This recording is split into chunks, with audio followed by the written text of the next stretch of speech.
अगर आप TVS orbiter लेने का सोच रहे हैं तो ये सवाल आपके मन में भी जरूर रहता होगा, रेंज कितना देती है, आखिर V1 और V2 में डिफरेंस क्या है, क्या सच में 1 लाख की गाड़ी के अंदर आपको क्रूज कंट्रोल और हिल होल्ड देखने को मिलता है, इसकी चार्जिंग टाइम क्या है, चार्जिंग कॉस्ट क्या पड़ने वाली है और टीवीएस ऑर्बिटर में स्मार्ट फीचर्स क्या क्या आते हैं। तो इन सब के लिए आपको भटकने की जरूरत नहीं है, इस वीडियो में आपको दूंगा वन स्टॉप सॉल्यूशन, क्योंकि मैं लेके आ चुका हूँ टीवीएस ऑर्बिटर का Q&A सेक्शन। और सबसे पहला सवाल शुरू करते हैं कि यार V1 और V2 में डिफरेंस क्या है। अगर आप बाहर से देखोगे, स्ट्रक्चर देखोगे तो आपको बिल्कुल भी डिफरेंस नजर नहीं आएगा, बट अगर आप अंदर झांकोगे तो V1 और V2 में इतने डिफरेंस है। जैसे कि V1 की जो IDC रेंज है 86 किलोमीटर है, V2 की 158 किलोमीटर है।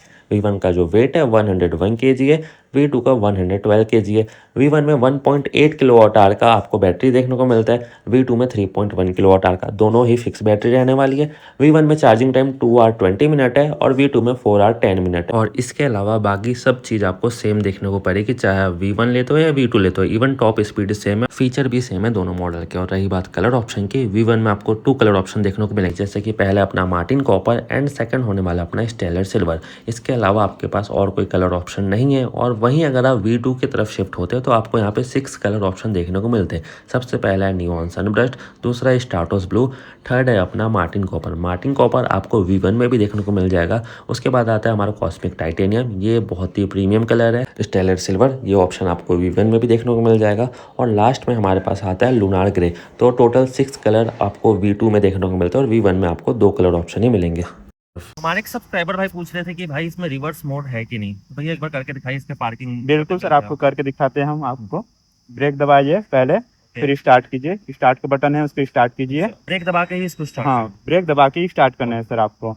आपको ये पार्किंग मोड दिखा दे रहा है सर, ये इसे पार्किंग मोड पे आपको क्लिक करना है ब्रेक दबाकर। ये पार्किंग मोड चालू हो गया सर। ये फर्स्ट आता है फॉरवर्ड मोड, तो ये फॉरवर्ड मोड आएगा।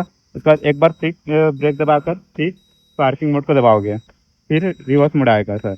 रिवर्स मोड आ गया सर आपका। ओके, फिर रिवर्स लेते हैं सर, देखिए ये। फिर नॉर्मल मोड करने के लिए सर आप इसको दबा दीजिए, फिर हो जाएगा सर नॉर्मल मोड। अब जो हमारा तीसरा सवाल है कि ये सबको रहता है कि भाई मेरी हाइट इतनी है, 5 फुट है, किसी की 6 फुट है, मेरी खुद की 6 फुट है, तो क्या ये मेरी गाड़ी कंफर्टेबल है। आइए भैया क्या हाइट जानते हो और इनसे पूछते हैं। आपकी हाइट क्या है भैया? 5'1". 5'1"। हाँ। आपको गाड़ी कंफर्टेबल है? बिल्कुल कंफर्टेबल है सर मेरे को। लाइट वेट है सर इसका वेट, ज़्यादा वेट भी नहीं है इसका। तो आपके लिए बिल्कुल कंफर्टेबल है। कंफर्टेबल है सर। जैसा कि आप देख पा रहे हैं यहाँ पे रोड भी खाली है और सीधी रोड है, खाली तो नहीं है, सीधी रोड है। तो यहाँ पे क्रूज कंट्रोल का टेस्ट अच्छे से हो जाएगा। तो भैया चलो एक बार गाड़ी चलाते हैं और क्रूज कंट्रोल टेस्ट करते हैं। जी सर, ये सर बटन दबाया क्रूज कंट्रोल का। ओके रेडी है, क्रूज कंट्रोल रेडी दिखा रहा है सर। ओके, आप इसका बटन दबाएंगे सर, अच्छा तो क्रूज कंट्रोल एक्टिवेट हो गया। एक्टिवेट हो गया सर। देखिए एक सिंबल आ गया।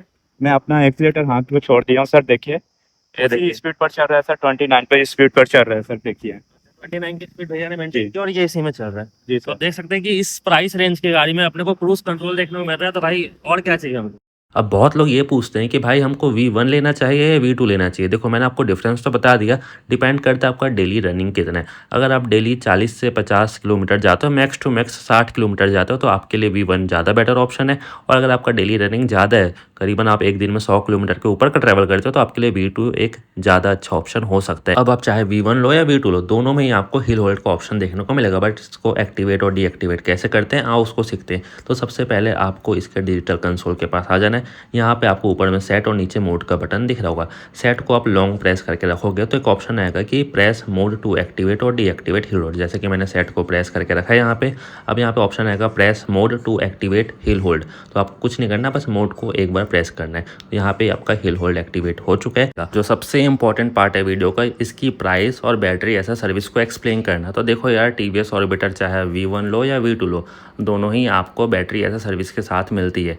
और इसकी जो बैटरी ऐसा सर्विस की प्राइस स्टार्ट होती है ना, वो 49,999 यानी कि 50,000 रुपये से स्टार्ट होती है। और एक्स शोरूम की बात करें तो 84,500 एक्स शोरूम पे आप इसको परचेस कर सकते हो। और रही बात बैटरी ऐसा सर्विस के सब्सक्रिप्शन की, तो भैया 862 रुपीज़, हाँ 862 ओनली में आप इसका मंथली सब्सक्रिप्शन ले सकते हो, वो भी अनलिमिटेड किलोमीटर के लिए। तो देखो यार कितनी अच्छी बात है। अगला क्वेश्चन था किसकी सीट में कितने लोग बैठ सकते हो। तो देखो ऑन पेपर 845 mm की इसकी लेंथ मिलने वाली है। और आप देख सकते हो यार कितनी लंबी इसकी सीट होने वाली है। मैं एक बार इसमें आपको बैठ के दिखाता हूँ। भैया बैठे, और यहाँ मैं पीछे बैठा हूँ, उसके बावजूद भी यहाँ पे आराम से 2 लोग आ ही जाएंगे। अब सबसे कॉमन क्वेश्चन कि भाई इसमें टॉप स्पीड कितनी मिलेगी, तो इसमें बेसिकली 2 मोड आते हैं, एक आता है इको मोड और एक आता है सिटी मोड। इको मोड में जो आपको टॉप स्पीड मिलने वाली है 47 किलोमीटर पर आवर की, और वहीं अगर आप सिटी मोड में इसको राइड करेंगे तो इसमें आपको टॉप स्पीड मिल जाएगी 68 किलोमीटर पर आवर की। और एक और सवाल कि इसमें चार्जिंग कॉस्ट कितनी आएगी, तो एक एग्जांपल से बताता हूँ कि मेरे पास 2025 मॉडल की पेट्रोल स्कूटर है, वो 40 का माइलेज देती है, क्योंकि E20 पेट्रोल के बाद अभी माइलेज इतना ही मिल रहा है, तो उसका जो रनिंग कॉस्ट होगा ना इससे 10 गुना ज़्यादा होगा। जैसे कि ये 15 से 20 पैसे पर किलोमीटर चलेगी और 2.5 से 3 रुपये पर किलोमीटर चलेगी। सेविंग की टेंशन मत लो, सेविंग तो आप खूब कर लोगे। तो यहाँ पे हम अपने Q&A सेशन को एंड करते हैं, और मैं अपना पर्सनल ओपिनियन दूँ तो मैंने TVS ऑर्बिटर को अच्छा खासा राइड किया। सबसे पहले आप इसकी लुक्स देखो, रोड प्रेजेंस कमाल के, बिल्कुल फ्रेश लुक है। अगर आप रोड पे लेके इसको निकल रहे हो तो हर कोई इसको मुड़ के जरूर देखेगा। उसके बाद 1 लाख से कम की इसकी प्राइस है, उसमें आपको क्रूज कंट्रोल मिल रहा है, हिल होल्ड मिल रहा है, और 158 किलोमीटर की ITC रेंज। रियल वर्ल्ड में आपको 125 से 30 किलोमीटर आराम से मिल जाएगी। तो फुल पैसा वसूल गाड़ी है ये, तो मेरे ख्याल से तो आपको आंख बंद करके इसकी तरफ जाना चाहिए। बाकी आपका जो भी डाउट है, क्वेश्चन नीचे छूट गया तो आप कमेंट सेक्शन में बता सकते हैं। मिलते हैं नेक्स्ट वीडियो में।